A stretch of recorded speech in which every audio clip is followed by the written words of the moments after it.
आपण आजपासून lunch box ideas ही series सुरू करतोय.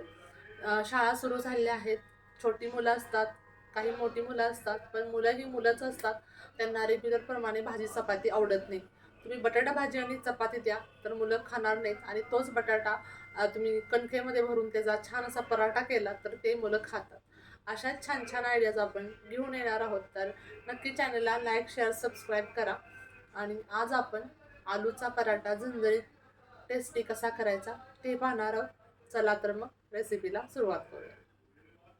फ्रेंड्स, आज झणझणीत आणि चमचमीत महाराष्ट्रीयन पद्धतीने आलू पराठा कसा करायचा ते बघणार आहोत. तर आमच्या घरात सारखंच माझा मोठा मुलगा 1-2 दिवसाला त्याला पराठा हवा असतो, तर मी वेगवेगळ्या व्हेरिएशनमध्ये पराठे करते. तर एका मिक्सरच्या भांड्यामध्ये मी लसूण घेतला आहे, आलं घेतलं आहे आणि कोथिंबीर सोबत हिरवी मिरचीचं वाटण करून घ्यायचं. एकदम स्मूथ असं हे वाटण करायचं आहे, कारण आपण पराठा बनवते. आता बटाटा एक मी मोठा आहे, जर छोटे असतील तर 2 घ्यायचे. हा खूप मोठा होता त्यामुळे मी 1 घेतला आहे बटाटा. बटाटा शिजवत असताना तो सुद्धा ओव्हरकुक नाही झाला पाहिजे, कारण जर ओव्हरकुक झाला तर ते आपलं सारण आहे ते खूप असं पातळ बनतं.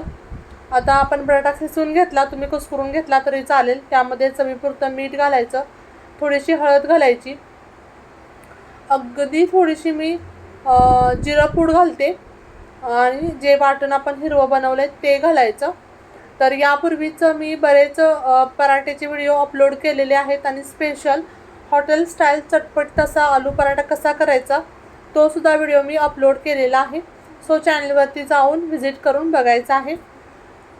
आता आपलं हे जे मिश्रण आहे बटाट्याचं तयार झालेलं आहे. तुम्ही बघू शकता अगदी स्मूथ असं हे आपलं मिश्रण तयार झालं आहे.